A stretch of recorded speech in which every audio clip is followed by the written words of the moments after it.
Hello, and welcome to our third reading of The Name of the Wind, Patrick Rothfuss. In this book club, which we still don't have a name for because we are procrastinators and can't think of one.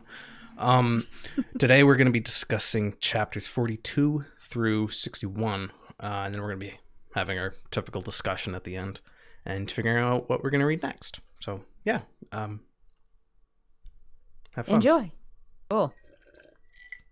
Well, I guess just jump right in. I guess we got to get into it. Yeah. Getting into it with Ben Foddy. Oh God. Where are we? All right. I'm so excited to be very, very annoyed.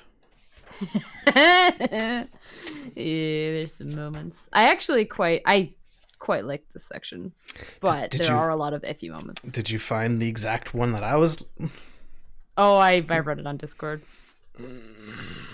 But I had a feeling it was around there. Yeah, I know, that's fair. We'll get to it. All right. Chapter 42, Bloodless.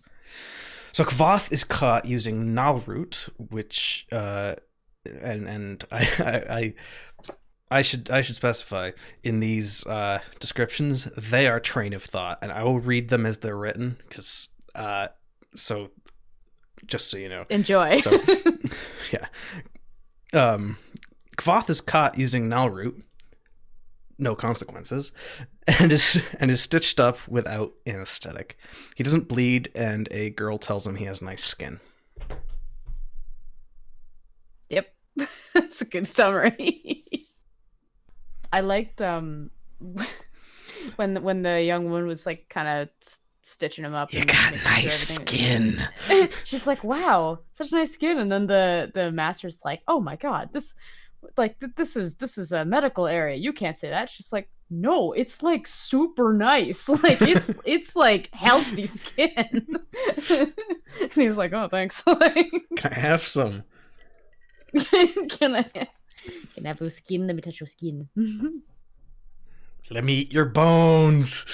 Give me them bones. No, it was good.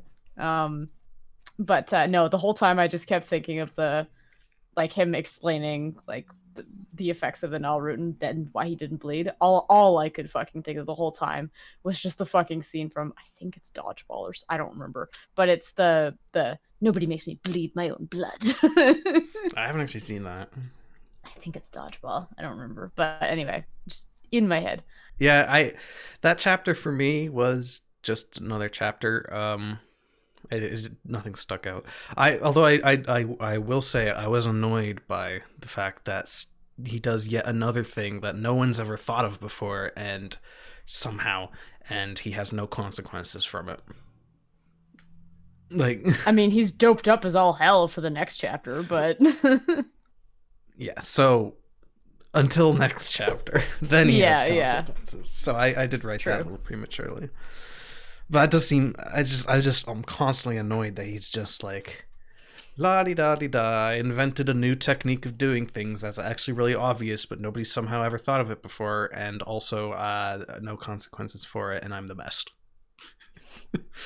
I think they're just amused to this point where they're just like, fuck around and find out. You'll get into some shit somehow.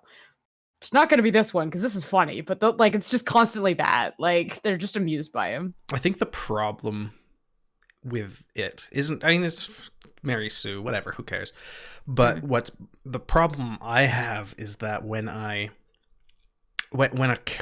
things go too well for character for too long, I'm waiting for the other shoe to drop constantly. It's like a karma thing. Like the more good things that happen, the more likely you are to have a bad thing around the corner. Right. Yeah. Anyway, on to the bad thing around the corner. Chapter 43, The Flickering Way. Kvoth tries to get into the archives and finally does something about sexual harassment. Finally. Yeah. Ambrose tricks him into using a candle in the archives, which, duh. And he is banned from the archives. He also finds some weird-ass copper door with 4 locks. Yeah. Which... that was interesting. Does make me he did mention there was a copper door later on. There's another copper door, and I was like, Yeah, it's mentioned a few times in these readings, or this section. I'm also 100% sure that he's going to break back into the archives at some point because of that. Chekhov's I wonder door. if that'll yeah. I wonder if that'll like toss him out too, because I know like Glow had said last week, and we were reminded that he was kicked out of the university at some point. So maybe that's the straw. Yeah, no, the whole thing with when Ambrose was like, "Oh yeah, no, here, take a candle. Like, I'll give you this one for free, easy." I was like, Kavot, the only reason you're doing this is because you're doped to high heaven right now. You would never do this. Like, I actually didn't make the connection that was a bad thing. Well, I thought. Oh, really? I thought like, open flame the archives. That's not great. But then I didn't like think like, oh, he's tricking him into using a candle. Yeah. Until after. Like I just never trusted Ambrose. I was like, fuck I this would have guy. been as Kvoth, I would have been uncomfortable using a candle in that room. However, I didn't think Ambrose was tricking him until I realized that Ambrose was tricking him. Yeah. Till I realized that Ambrose is truly a dickbag. Yikes on Ambrose. Big yikes. Yeah, I felt so bad for that poor girl. Like, I mean, I'm glad that she like they were able to get out of it, but oh my god, I was just like, get away, please, no. And then he's banned, and he's still banned by the end of the section. I don't know what it is, but the Lauren being mad at him is extra like hurtful. Well, because he's just so stoic. He's just like, cool, but then you mess around with his archives and potentially almost burn them down, and he's like, oh, you've incurred my wrath. Yeah, this was a good chapter, as one of the, I think the first chapters in this reading anyway that we did, that it's starting to give more details, information, like snippets into the personalities of each of the masters and like what their whole deal is or what they care about.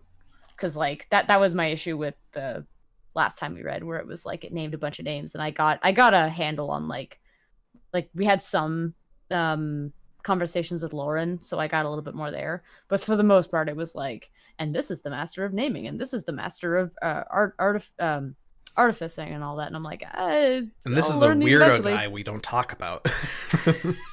Eladin, I can't wait. Chapter 44, The Burning Glass. Kvoth meets with Kilvin, not Kelvin, at the artificery, which is also called the fishery because that's hilarious, and sees Kilvin's attempts at making eternal lamps. Then he and his friends hang out at the bar, and they kind of tell him to suck up to Kilvin. That was one of the passages that Glow cited as proof that Savoy and what's his name? Simon are like definitely there's something going on there. There's something going on. Yeah, I think, and there was another chapter that hinted at that to me for Simon, but we'll get there because it's a later chapter. With Savoy, though, I believe this was the chapter where he was like, I'm gonna go off and meet a lady friend and I'll see y'all later. And so I was like, oh, okay, like good for Savoy. And then I remember just reading the server, the young server girl come back, and she was like, well, here's your tab. He didn't pay any of it, but here you go. And here's extra because he touched my butt. I was like, no, Savoy, my boy, come on. You're going on a date. Why? Do you think, this is kind of getting ahead of ourselves, but do you think that person he was going to see was the person later? I think so. Yes. Now that we've met someone who he was seeing in future chapters. Yeah. I have a lot to discuss about that too. I have questions. I'm like, my notes start to go a bit spicy then. Chapter 45, Interlude, some tavern tale. Kvoth tells that his story is basically just not some story, and that it's like better. He's a story hipster. Yeah, it wasn't very long.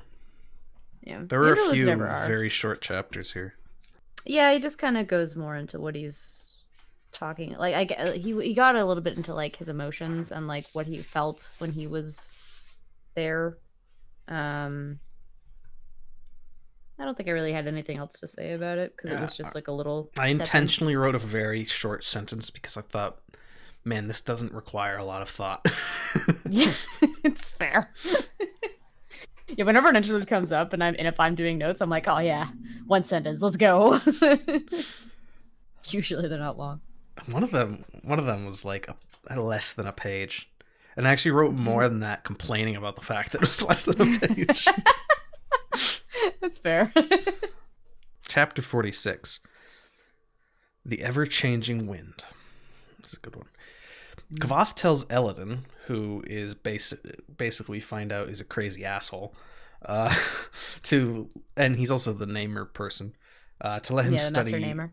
He asks him to let him study naming, but Eladin basically says no a bunch of times, and then shows Kvoth the asylum, and he demonstrates destroying a stone wall by speaking its name after getting realizing the name had changed and then saying it again.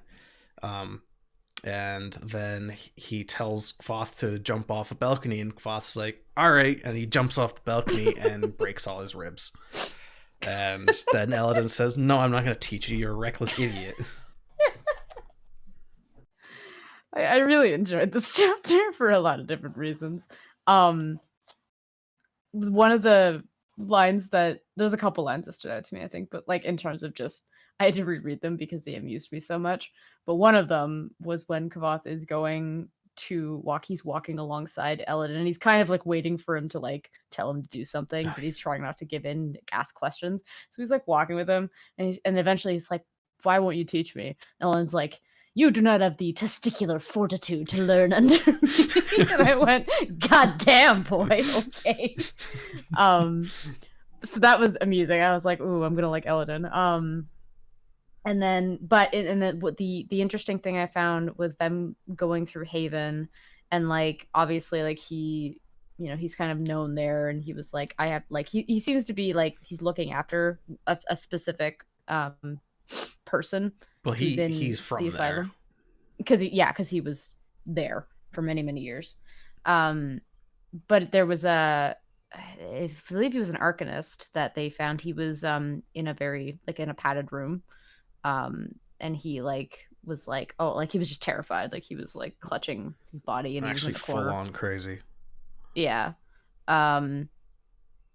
But like, I mean, that was an interesting thing to show Kvoth, because I mean it's the first that we've seen anyway of like what happens to people who like, I don't know, like if just arcane magic, sympathy, any of that is just too much for someone, like it can really mess with you. We haven't really gotten much of an explanation as to what something happened mentally that can do to you. I mean, we've seen physically what the dangers are, but we've only been told this is dangerous for your mental health, and then not actually told why. So it's kind of a bit like, it is confusing, because I feel like Rothfuss is the one to more show than tell, but not show immediately. Like he'll talk about it, he'll bring it up maybe again later, because I do think he's going to talk about it. I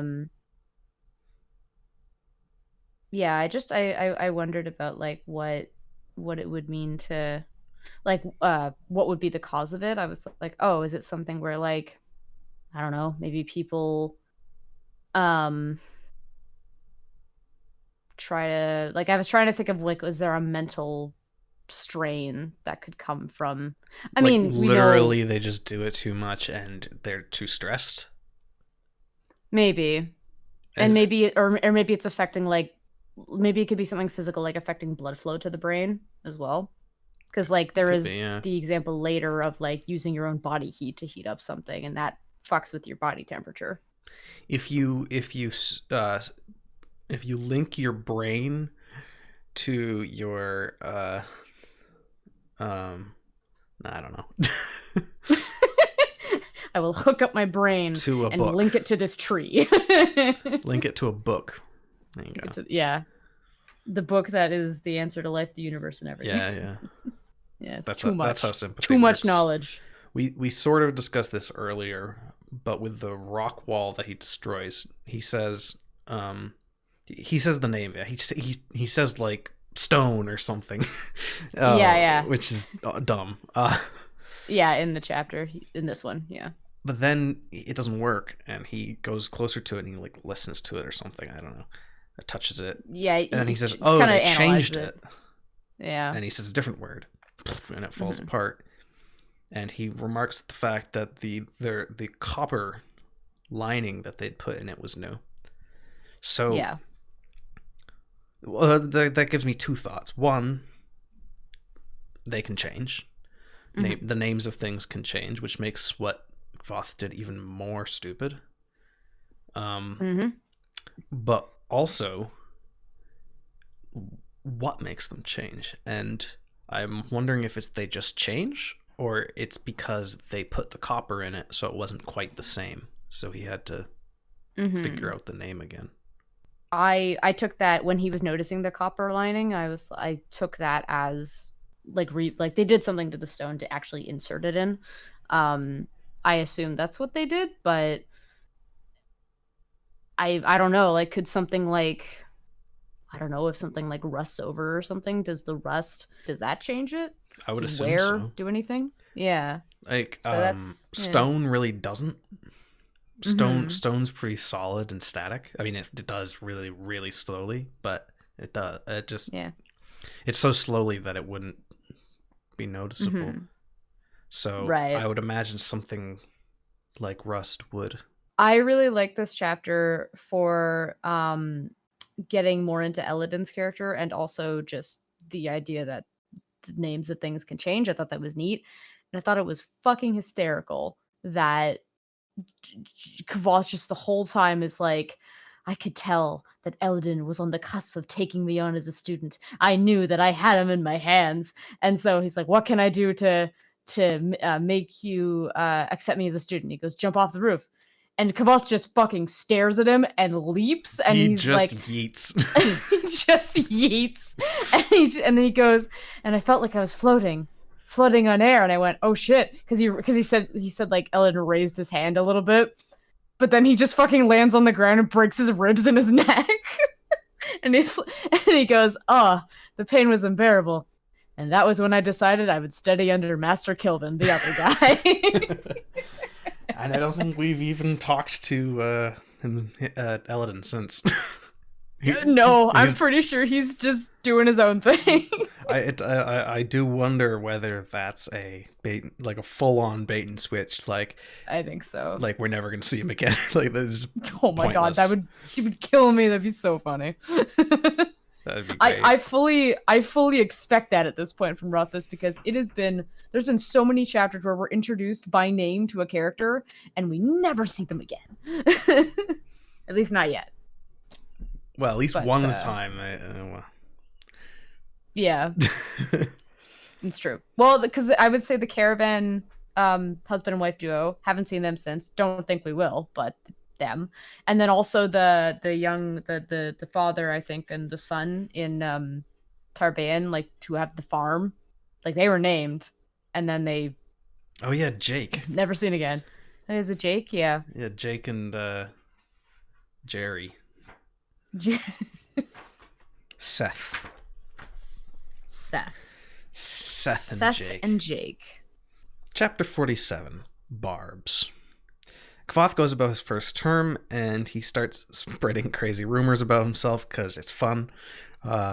And he infuriates Ambrose repeatedly, and they become enemies. It's a good summary. It was a summary chapter. I don't think anything actually physically happened in it. No, I think he was just like building up the increased tension between him and Ambrose. Ambrose is a ticking time bomb that he keeps like Yeah. cutting off bits of the fuse. I'm curious as to like what the boiling point's going to be, if there will be one. That was a terrible analogy. The whole point of a time bomb is it doesn't have a fuse. Goddamn idiot. It's okay, I didn't pick up on it either. Chapter 48. Interlude. A silence of a different kind. We learn that Bast is a little baby who's afraid of silence. No. We learn that Bast is afraid of silence. Bast agrees with me that there are no women in the story. Lol. Kvoth raises our expectations about an upcoming woman far too much. Mm-hmm. And continues to do it in the next 10 chapters, just repeatedly saying how amazing she is. And it's like, my dude, by the time you get to her, it's gonna be like, okay, I guess. Neat. She cool. Yeah. But it's funny because Bass kind of comments on that too later. Yeah, a little bit. Which is great. Yeah, I always appreciate anything with Bass at this point, just because I really like him. I think he's a neat character. So even just the little bits and pieces that we've been getting for him, I'm like, oh, interesting. And that reminds me as well, that he's got, he is the focus of a new anthology novella, sorry. A novella that's coming out around him that's going to be by Rothfuss. And I'm just like, oh, interesting. So maybe we'll just like learn more about Bast in general. Makes me wonder if we don't actually get very much more information on him in the second book, but I don't know. I had trouble with that chapter because I couldn't understand if this was like metaphorical or if he literally was saying that he has a fear of silence. Or if he's just like, I don't like the quiet. I don't like it when things are quiet. I'm gonna make some noise.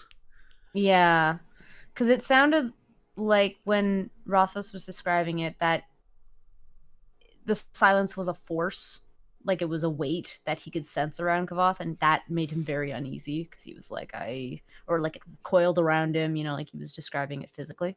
It implies that the silent, or the thing that caused him to not like silence, was a thing that caused it.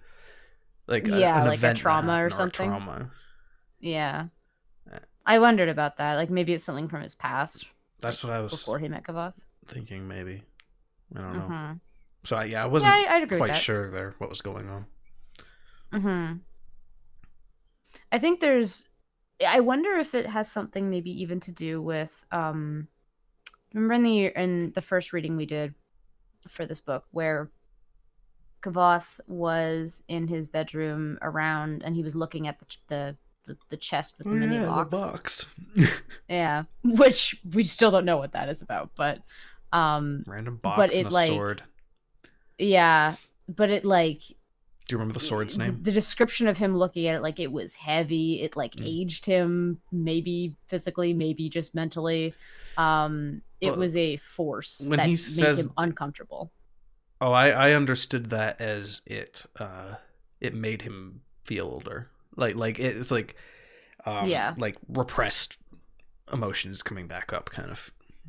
Yeah. I took that too. I think I'm just interested too because like Kvoth's age when we're in the interlude chapters and he's the innkeeper and telling the story. Who knows doesn't what really his age disclose. Is. Yeah, it's very. It says he's younger than he looks, vague. and he looks young. Yeah. So. Yeah. But I was thinking about relating that back to silence, like that uncomfortableness that is around, or that uncomfortable feeling that would be around Kvoth. I wondered if it was something maybe related to the box and maybe that's something that Bast is on edge about with Kvoth because he's like, I don't want him to get into maybe something that happened that involved the box, and maybe it's a similar feeling, or it could be Bast's own personal trauma thing that he experienced. Well, if it does have to do with Kvoth, and he was talking about how it's Kvoth's silence that was upsetting him specifically. Yeah. Mm-hmm. Then it could be like when he's silent, he's thinking, and when he thinks, he goes like, where I can't reach him or something. Yeah. Oh, I was thinking something more. Like maybe he becomes outwardly aggressive or something. I don't know. Interesting. Because he does sometimes become outwardly aggressive. That is a thing he Yeah. does. Yeah. And Glow says, like, what can come from silence, like an uncomfortable silence or similar. Yeah, also that. Yeah. All right. Chapter 49. The Nature of Wild Things. Rothfuss is entirely too poetic about women. Kvoth does his admissions exam and needs more money, so he decides to go to Imre to talk to a loan shark. Yes. And I'm so, at this point, I'm like a little bit annoyed at how poetic he's being about women. It's like, dude, calm down. I can't quite remember in that chapter, what was he describing? Or no, what was he describing? Like, how was he? He was saying, like, you can't tame a woman. They can't be described. Like, that. Oh, like, I see. 49. Oh, as with all truly wild things, care is necessary when making your approach. Stealth is useless. Blah, blah, blah, blah, blah. Women are wild things. Oh, I see. Weirdness. Yeah, that's fair. I might startle the idea of her. What the fuck are you talking about? Yeah, nature of wild things. Now, like, I know, like, romanticism, but, like, at a certain point, it's just become sap. This reading had a strange mixture of really, really nice scenes and icks. Yeah, like, I agree. Or this reading, whatever I said. Mm-hmm. My eyes glaze over whenever he starts being quote unquote woman. Yeah, right? Maybe that's what I'm doing. Like, until he starts talking about a certain woman, then I'm just like, okay, cool. Now I'm invested because he's really built this person up, so. Chapter 50. Negotiations. Rothfuss is back to his old tricks and tells another creepy story about women. Kvoth goes to Imre and meets Devi, the moneylender, and he buys a lute and gives her his blood. I don't remember what the creepy story about women was. I don't remember that either. No, I do remember. It was the one where the guy made the crackhead dance naked in the snow. Oh, when he was describing when he went to the Eloian or whatever it was, because he was like, I didn't like being around people who were playing music and I couldn't participate, and that was the feeling, right? Maybe because the dancing naked, because he was comparing it to like the feeling that I experienced was like someone who was so desperately wanting crack, the candy, and then is willing to dance naked for him, and then the guy just says nope, and he walks away, and then she clings to his legs like, no, I need it, because he was trying to describe desperation. Yeah, and yeah, that was a little strange. It's yet another thing that's like, it feels like it's like, hey, look at me, I'm so hard hitting with my metaphors and my stories, and like so edgy. Ooh, edgy boy. Yeah, I mean, it's... Sorry, I'm just constantly roasting Rothfuss. I don't know why. No, it's all good. No, because it's good to discuss it, right? You need to take women away from him at this point, yeah. He can't be trusted. Yeah. Because, like, I remember when I read that, and, I mean, looking at it in the way that Kvoth, like, the reason as to why Kvoth is describing it, I can understand and feel what he's trying to describe here, like that desperation. I would have liked for it not to have been like the image of like this young naked girl who just wants to dance for money naked and all that. Like, sure, absolutely, could be anything else, but it does paint like the image that he is trying to go for. So I'm like, I'll give him that. So could like a million other metaphors or not metaphors, analogies. Yeah, like you could, like, I mean, he could have said something like, I don't know, like someone starving in the streets who just like hasn't eaten for like 3 weeks and like came upon a crumb on the ground or something, right? Yeah, I mean, I don't know. It just feels like it was just put in there to back to our big discussion about that sort of thing. and like Witcher and all that, and Right. it feels like shock value kind of stuff, or not necessarily like Interesting. shock value to shock you kind of thing, but like Mm-hmm. just like actively something to make you to be edgy, as I guess I should say. It just feels like it's trying to be edgy. Maybe it's not. Maybe that was the best he could think of, but I don't know. Yeah. Yeah. But I mean, it's interesting too to think about. Like, I mean, I think that was where a lot of, maybe I'm getting ahead of myself with discussion, but I think that was also where I was feeling this like tension or conflict or, I don't know, dissonance, I guess, when I was reading this chapter, because I mean, there are female characters that are introduced in this chapter who I actually quite like. Oh yeah, quite Devi's a bit. great. I'm like, that's cool. Devi's fantastic, and like she's like my I favorite like, character so far. same, yeah. And like I like we meet someone else later on, and we'll talk about her. And I was like, oh, she seems cool, but like so there's these things that happen, and I was like, cool. I really like this character. This is neat. Like they seem to be. Like it's not like he's just got one cookie cutter image of a woman. Like he does have a variation of different people, which is cool. But then they have little bits like this where I'm like, it's not like misogyny is just weird. No, it's like it's, and when I see it in like when I have like, I don't know, gratuitous amounts of sex in like Game of Thrones, or like what you were talking about in Witcher, which I haven't read, but like, you know, you've talked about it. You know, I when I see stuff like that, it really comes across as like, you know, people being like, well, this was the time back then, like this is the societal expectation, and I'm like, fuck you, no, it's not necessarily, you don't have to do this, like this is dumb. Have you considered not mentioning it? Not doing that, yeah. And so like, it's not like okay.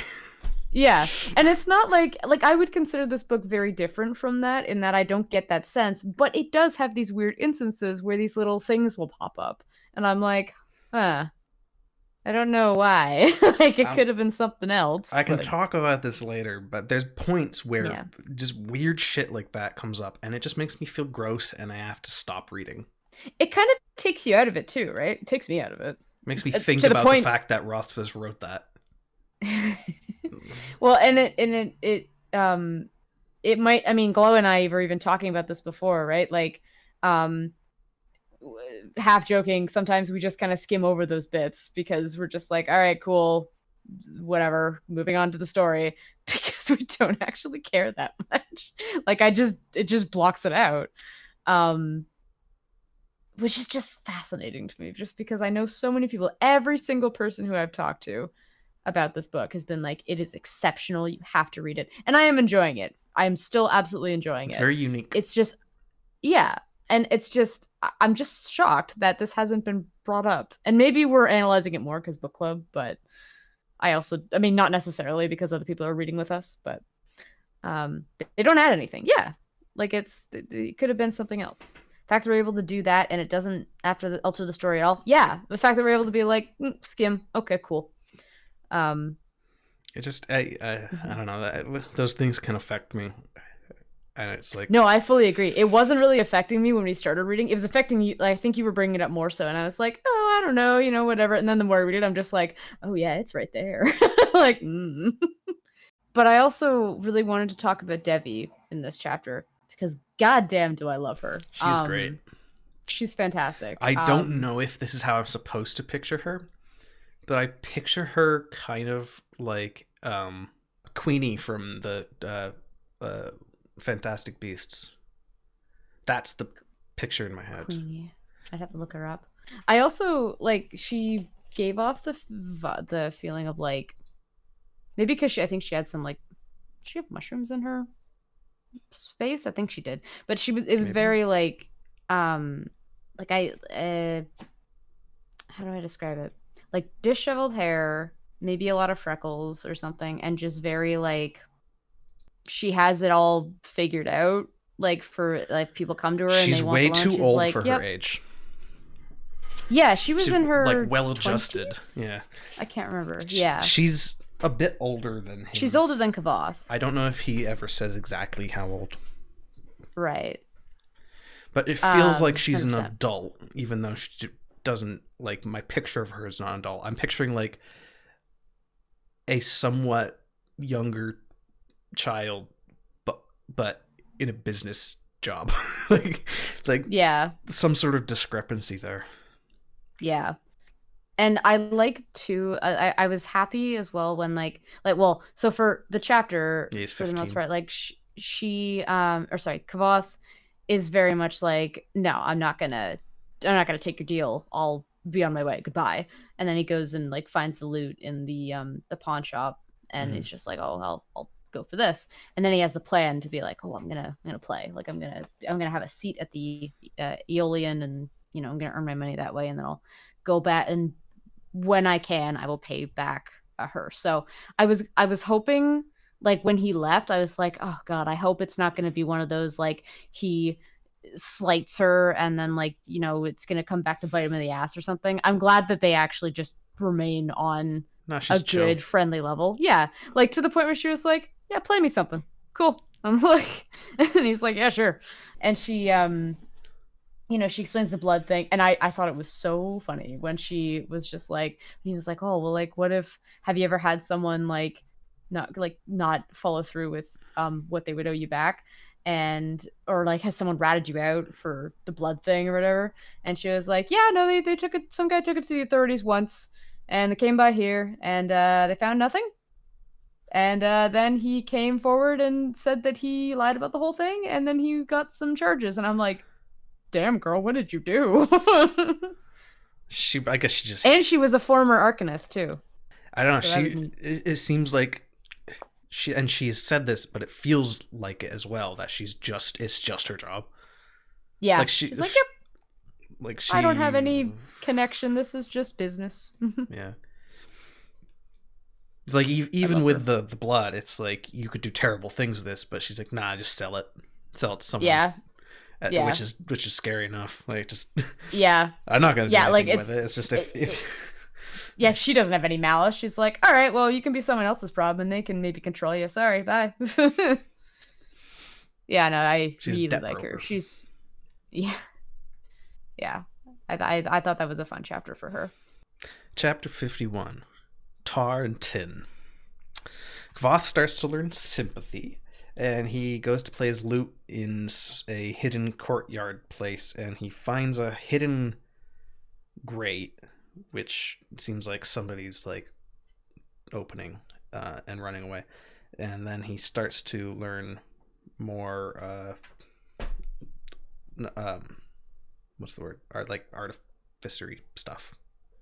Mm-hmm. Yeah. Artificing, yeah. Artificing.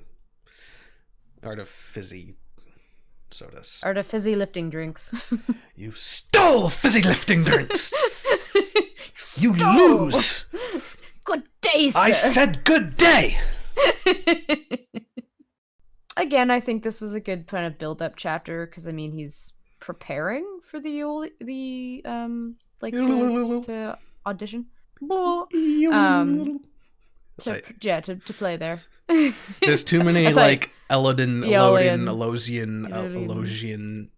Aeolian. Yeah. Like there's like 3 or 4 words that are all within a few letters of each other. Yeah. No, that's fair. And they all mean different things completely. Elier, not quite. Yeah. True. And I know that we get into in later chapters the young girl or the person that he finds, like who went through the gate or moved the grate. Yeah. So That was we'll odd. talk about them. It was an odd appearance. When she appears, he just doesn't explain it. Yeah. Like I no, thought I agree. I thought my I thought I pages were missed. stuck I thought I together, missed a name. like, Yeah. like or like I missed a chapter or something, and I actually looked back. Like, nope, he's just being annoying. Yeah, no, because I thought that I'd missed like her introduction. I was like, oh, and we'll get into that when we get to the chapter, because I don't think it's much further past this. But, yeah. But otherwise, like I thought it was a good setup chapter. I said Kvoth starts to learn sigildry. That's what's written.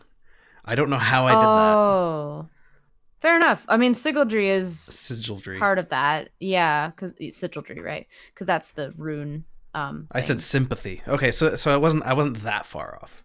Okay, I read close- it. I read it close enough. wrong. As I read that, I was like, yeah, but he's been learning sympathy for a while. He learns it more. The Sigildry is like The rune. using runes to do things to physical objects. Yeah, and like physically, like instead of verbally saying something, then you draw the rune to combine them. And there was an interesting bit at that chapter too, where he was saying like, sometimes like you'll have to combine these two pieces, you would write this rune, but then you can't do that with this piece because that means that you also have to take the end of this other rune, and like it's it's like a mathematician explaining math. Yeah, it's like, well, simply you just do these two things, unless it's like this, in which yeah, in which case I can't really explain this, but I'm gonna try. Chapter 52, Burning, which was a very good, very, very, very good chapter title. It was good. Okay. Chapter 52, Burning. Kvothe is doing too many things and burning out, and he does a sympathy duel and barely wins. He gets banned from his job because he's overworking himself. So not like malicious banning, just like, hey, you need to calm down. Yourself, buddy. And then he decides to go to the Aeolian, which isn't explained in that chapter. Because I think it's the next chapter that he does that a lot. Rothfuss will just name something and then he'll explore it later. And then the next chapter he talks about the Aeolian slightly, and then doesn't actually go to it like he said he was going to. But yeah, he takes a little bit to get there, I think. Yeah. This was the chapter where the sympathy duel was with the using your own body heat, right? Yeah, that one. Yeah. So that was an interesting piece, and it was a setup for something later. But it was another example of like the physical effects or strain, I guess, on with using sympathy. I was like, oh, okay, cool. And another example of how Kvothe is better than everybody. I mean, he got pretty close to not being. He was like, I'm kind of fucked, but I'm gonna figure it out. And I guess he was lucky, but yeah, that was 100% luck. Like, yeah. I mean, to last that long, fair enough, but like the other guy just happened to faint before he. Yeah, the guy was just fucking. It's like, I'm out. Bye. It's too much. Yeah. Chapter 53, Slow Circles. Kvothe tells about the Aeolian, a place where musicians go to gain notoriety, and he plans to play there to get money. But he doesn't actually go there in this chapter, annoyingly. He does go to the roof and meet with Auri, who we definitely knew about, who just is some random homeless girl who seems entirely crazy, and she's some like weird moon fae, and she does weird wordplay about the moon. I do not know what was going on there. It's like he just like randomly found this little fairy girl and just didn't elaborate. It's like, yeah, and then I went and met with my fairy that I found. My good buddy. Yeah. What the fuck? Yeah, so I took that to be like she is the person who moved the grate originally, like has been listening to his music. She probably was drawn to what he was playing, and I was like, oh, okay. But I also doubled back a little bit like you did, where I was like, said her name, and I was like, Auri, I don't remember her, and I like went back, and I'm like, no, this is the first time. Okay. Hey, Kvothe, listen. Hey, listen. Hello.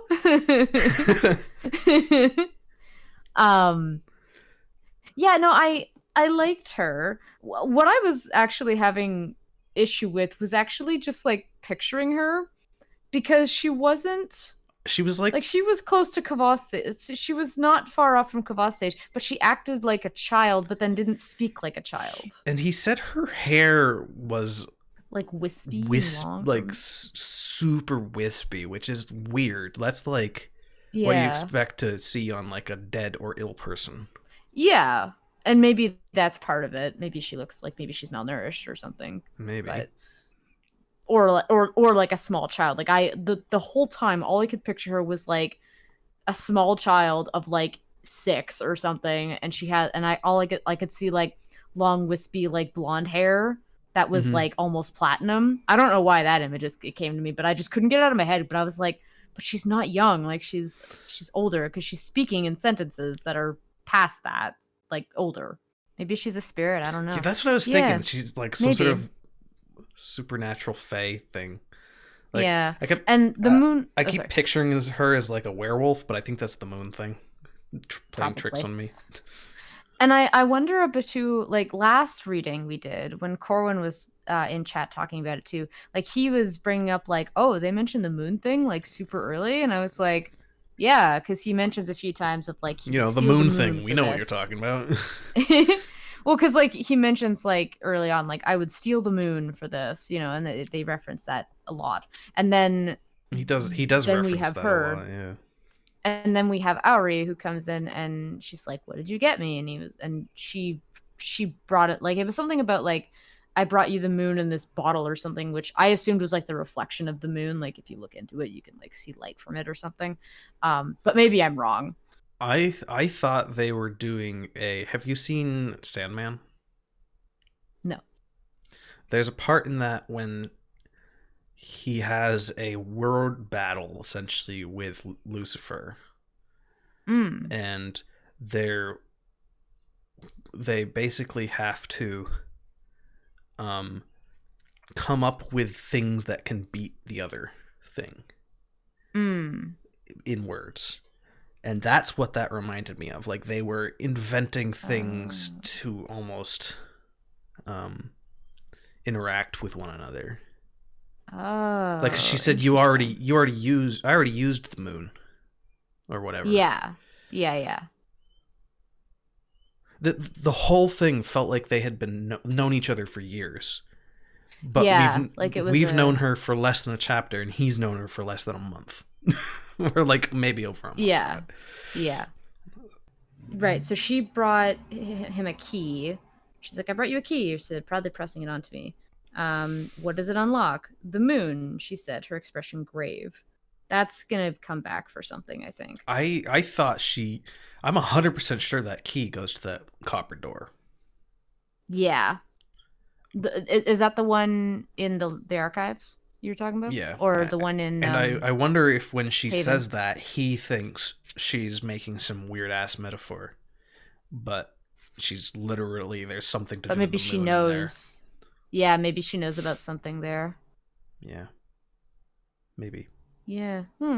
I also wondered if it related to Haven, because if she was a little loopy, like maybe she's from... I mean, I don't think she's from Haven, but I think she knew of Haven.